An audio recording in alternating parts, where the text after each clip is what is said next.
Hi again. So today I want to talk about the next group of drugs in our heart failure armamentarium.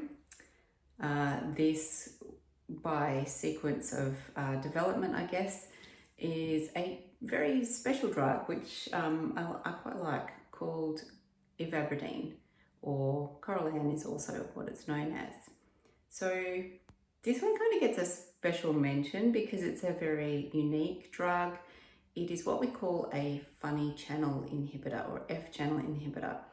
What does that mean? Well, when our heart electricity is operating, the signal starts in what we call the sinus node. It's at the top end of the heart, and as that sinus node sends a signal out,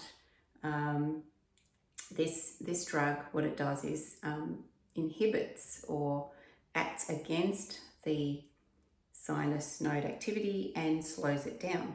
So when we're counting our pulse, we're basically doing that over 60 seconds to see how many beats per minute our heart is actually beating.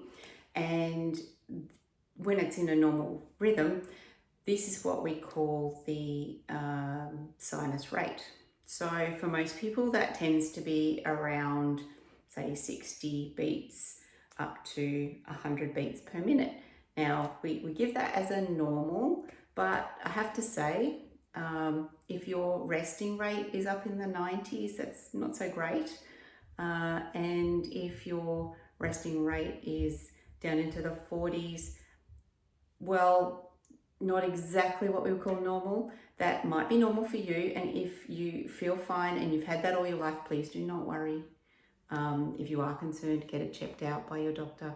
But I would say if you're a heart failure patient and your heart rate's that slow, that's probably not great. So really what we're aiming for in heart failure is a sinus rate that is around about in the 60s.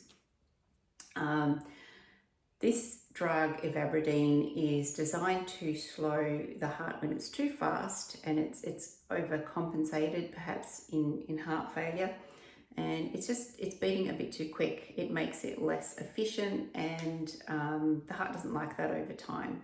So initially, in an acute stage of heart failure, the heart will speed up to try and drive cardiac output, but over time, that tends to be a bad thing. It's okay in the very, very short term, but in the longer term, we like to slow this down. And so Ivabradine will help us do that, or Corolan. Now, it won't do it if you aren't in sinus rhythm. So if you have an arrhythmia such as chronic atrial fibrillation, an irregular heartbeat that is not operating through the sinus node of the heart, this drug will not work for you. So it's only for people in the normal standard sinus rhythm. But in those patients, it works beautifully. And there's a couple of advantages of this drug that perhaps aren't seen in some of the other drugs. So it tends to be a bolt-on to the other therapies, but just say you can't tolerate the other therapies for some reason, or they aren't an option for you. A couple of the advantages of this drug is, unlike the beta blockers, it won't lower your blood pressure. And you may not want to do that, especially if it's already a little bit too low. And the other thing is that it won't provoke wheeze or cardiac wheeze. So why did I bother mentioning the beta blockers? Well, the beta blockers are very useful for slowing down heart rate, but they do drop blood pressure. And if you're an asthmatic, they can promote wheeze in the lungs, which will make you wheezy and short of breath. Not ideal. So Ivabradine is really useful in my patients that have lung disease, particularly asthma or COPD, and also really helpful in the patients who already have borderline blood pressures sitting around about that sort of 90 plus systolic, that top number in the blood pressure. We're not talking about the bottom one.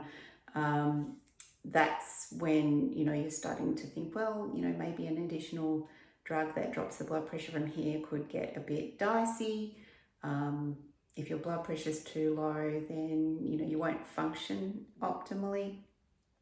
And so we prefer probably not to go too much lower than that.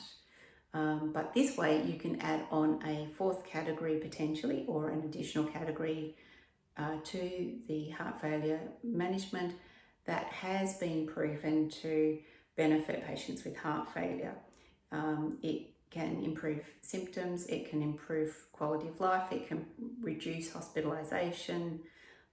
So, these are all important things. And so, this might be a great drug for you.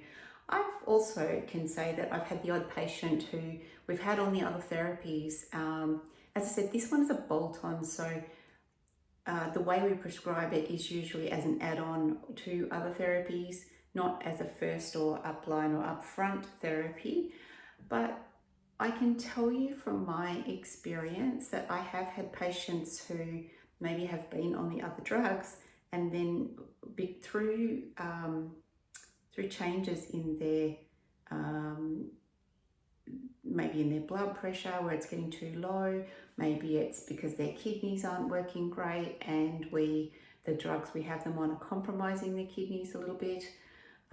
These are reasons where we might have to actually withdraw those medications in some circumstances. And I've definitely had a few patients where I've had to withdraw those drugs due to those concerns. And then the only one that they've been left on has been the Ivabradine.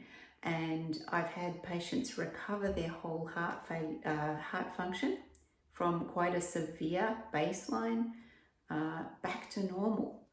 So the drug has some really great potential, but we would never be able to do a trial where we're just now looking at this drug versus standard of care, because no one would consider that an ethical trial. So we'll just never know how powerful that drug could have been on its own.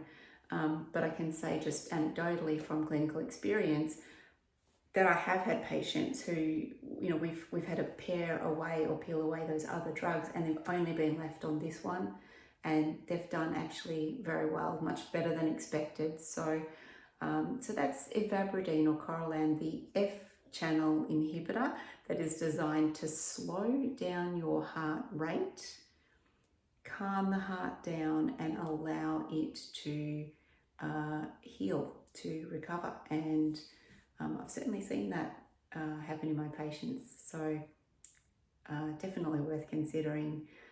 Again, you have questions about your medications in heart failure, then please see your doctor and discuss those with your doctor.